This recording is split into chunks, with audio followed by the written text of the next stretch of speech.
What happens when you get this?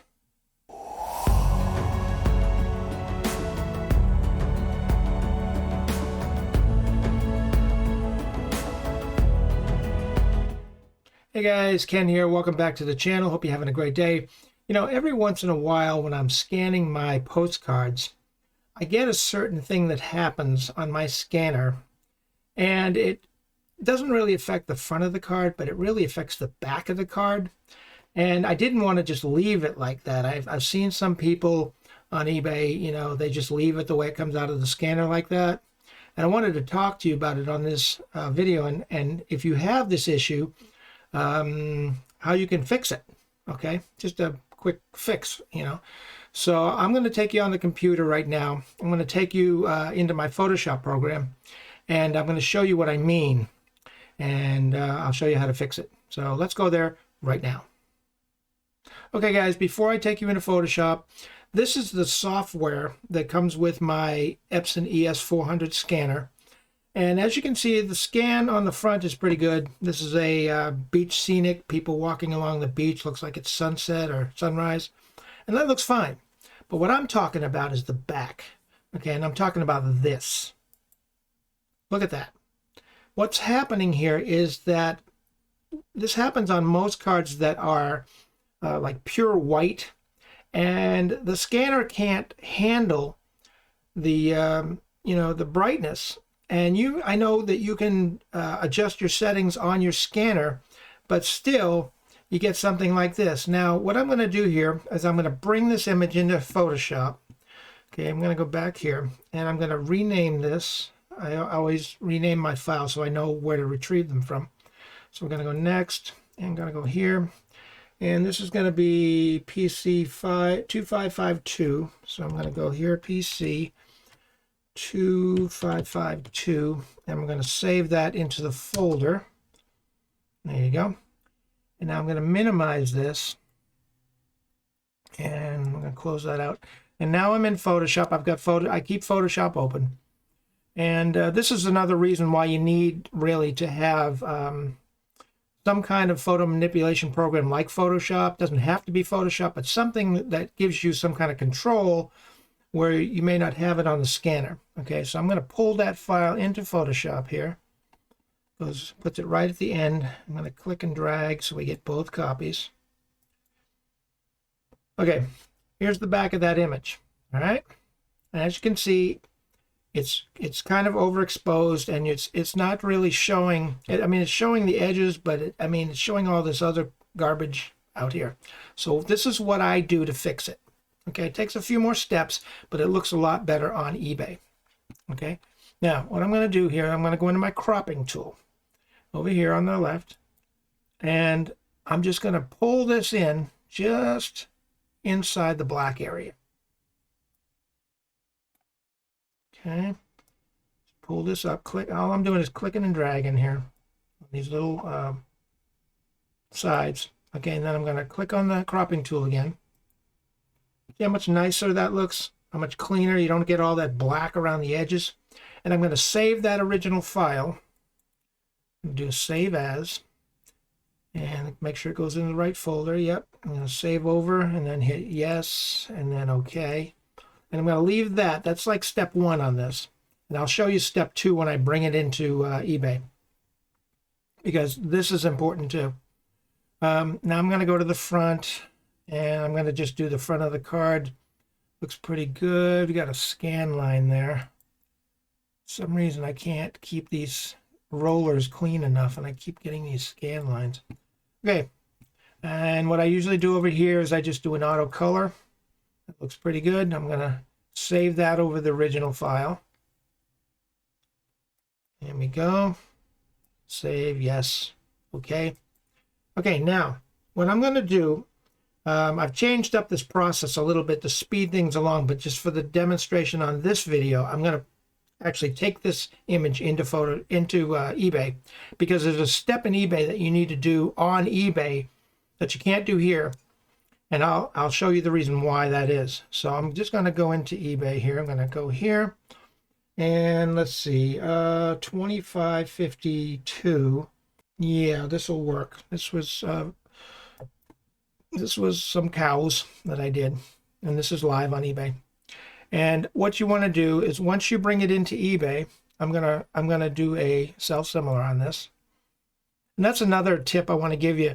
Whenever you're doing this and you're using an old template, make sure you're doing a self-similar and not a revise your item. Because what'll happen is if you hit the revise your item and you're not paying attention, it'll copy over the one that's on eBay that's live, and you'll lose that one, and then you'll never find it. It'll be buried in your inventory, and you won't know where it is. You won't know what card got deleted. You won't know the SKU number, anything. So just be careful with that, because I've made that mistake.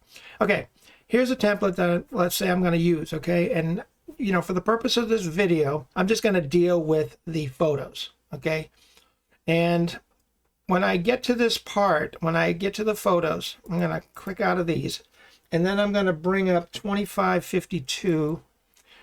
Okay, and let's go down here, and here's 2552. And this is the important part that you need to pay attention to, because we're going to open those files. Okay, and here is the front of the card. Now that's pretty good. I usually brighten it up just a little, and then I'm going to sharpen it just a little, about 30%. Okay, but this is the very important part. Now you've cropped in Photoshop, and let's say you're ready to load this up on eBay. You load them into eBay, okay, and you get this. Look at that. Okay, if I were to click on this to enlarge it, it looks like it's got edges on the card when you click on it, but on this screen here, it looks like because it's pure white, it's blended with the white on the background on eBay. And it kind of just blends into the background, and there's no edge to the card. I know it's maybe a minor thing with some people. Maybe some people don't care. But I'm just kind of, I don't know, particular about that. I want to see edges on the card. So here's a way you can fix that in eBay.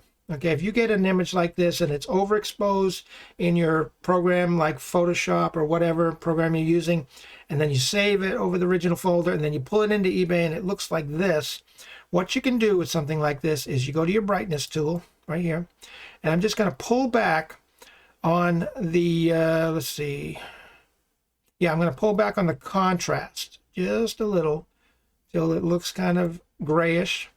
Now you're beginning to see some edging on the card, on the back of the card. And then what I normally do is I pull up the brightness a little bit, and I'm going to pull up the sharpness just a little. I'm going to save that.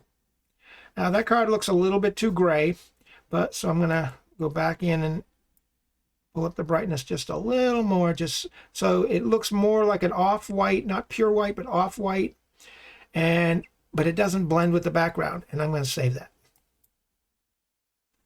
Okay, so now, looking at it now, it looks like a card. I mean, it doesn't look like, the back of a white card that's blended into the back of the white background on eBay. Now, if you're not using a white background on eBay, this really wouldn't apply, okay? You could use that image out of Photoshop because you got the contrast between the white and maybe a darker color, but a lot of people are using white backgrounds because Google likes white, and, when it comes up in search on Google, when it gets indexed, and then, eBay likes white. So that's why I'm using the white background. But in order to make this look like it's got some kind of edging to the card, I had to back off on the brightness and the contrast and actually create an edge. And that's what I wanted to share with you on that. Like I said, I'm not going to finish this whole listing. I just wanted to get to this part to show you. So when you are in Photoshop or whatever program you're using, you just crop in on the sides and create that, clean edge. And then you resave over the original file. And then when you bring it into eBay, you just, like I said, you use the brightness tool and you just back off the contrast and back off the brightness a little, or maybe up the brightness a little, until it's a level that you're comfortable with. Now, for all you guys who have said and have commented in the past that you can just make those adjustments on your scanner. You don't have to do all this. And, this is a time waste. It depends on what kind of scanner you have. If you have a really advanced scanner, I mean really advanced, to where you have independent slider controls, where you can control that on the scanner and you can preset that, fine. Hey, knock yourself out. Because see, what happens with the scanner I don't know what it is on other people's scanners, but on this one, I don't believe it gives you independent controls on the brightness on the front of the card as opposed to the back. It's whatever brightness you set on the card, it's going to do what they call in photography a one-to-one wash. And basically, it gives you the same amount of light on both sides simultaneously as the card is going through the scanner. And you can adjust that setting. There is a brightness setting. But the problem here, okay, it's not a one-size-fits-all. The problem here is if you have a card that is like this and you pull that brightness way down so you can get this type of effect coming through the scanner so you don't have to take it through Photoshop, then what's going to happen is it's going to really darken this. And if you try to brighten it up, another rule in photography is if there's not enough light on something, if you try to brighten it up when the light isn't there initially, then what happens is it turns to mud and it just turns hazy and it just looks horrible. You know, when you overexpose something, if it's within tolerances of the device you're using, you can usually use Photoshop to decrease the brightness and bring it down to an acceptable level to where the system can handle it. Okay, but if you, like I said, if you've darkened everything on your scanner, and then what happens is you pull it into Photoshop, and this backside might look good, but then this is going to look really dark. And then if you try to brighten that up, and like I said, if you don't have enough light to begin with, because the light level has been set too low, and you try to pull and you try to add brightness to it, it's just going to create this milky, hazy looking thing. And you can increase the contrast a little bit to help it, but it's just going to look like a mess. It's not going to look very good, and I don't think your customer is going to be very happy when he gets the card either, because it's not going to look like it looks on eBay. Okay, but it's up to you. I've had people tell me that, I just adjusted on my settings and it's fine. Well, like I said, maybe you have an more advanced scanner than I do. I mean, this is kind of like the industry standard. A lot of people use Epson scanners. But, I've never seen an independent control where you can control the light on the backside. If there is, hey, leave it in the comments. It's news to me. I'm always learning anyway. But, I wanted to show you that technique just in case you're running into that problem, so you don't have to leave the backside of a pure white card to where it blends into the background on eBay and it just looks bad, or you don't have to leave all that black edging around, that ugly edging around your card to where it looks really bad. And you can actually correct that. It does take a little extra time, but I think your customer will appreciate that fact that you took the effort to not only color correct, but you took the effort to, fix that so it looks actually like the back of a card rather than just black text on a white background that blends with the white on eBay. So I hope I've explained that okay. I hope that helps. Okay, guys, so there we are. I just wanted to share that little technique with you. If you're having a problem with the backs of your cards like that and you want to go through the effort of just correcting it in Photoshop, and then when you take it into eBay, you can just decrease your brightness and your, your saturation, not your saturation, but your brightness and your levels to where it's acceptable, your contrast levels, because like I said, I don't know about you. If you have a more advanced scanner that has more slider controls, then maybe you can do that. I don't have very many on this scanner. I mean, it's a nice scanner, but from what I've seen, I only have like 3 slider controls. It's very limited. It's because basically it's just for scanning documents. It's not for color correcting or, changing the color temperature of the light, which is what registers on the light depending on the intensity of the light. But there's only like 3 controls that I've seen. One is brightness, one is gamma, and I forget what the third one is, but it doesn't give you saturation, it doesn't give you hue controls. You need Photoshop or some kind of photo manipulation program for that. But if you're not into all that, hey, you're not into it. I wanted to reach out to you guys that are using this type of scanner and having that kind of a problem, and you're like, how can I fix this? This looks really terrible with all that black around it, and I hope this helps. If it did, you know what to do. Smash that like button. It really helps the channel. I appreciate it. Welcome to all my new subscribers. We're getting closer to 1,000, guys. Keep it up. And I guess I'm going to go for now, but you guys have a great day. And I wish you all the best and success with your postcard sales, even though we're going through a slow season right now. Just keep at it. Keep putting your head down, go to work, and it'll get better. Okay? Listen, I got to go. But you guys have a great day, and we'll see you on the next video. Take care, and bye for now.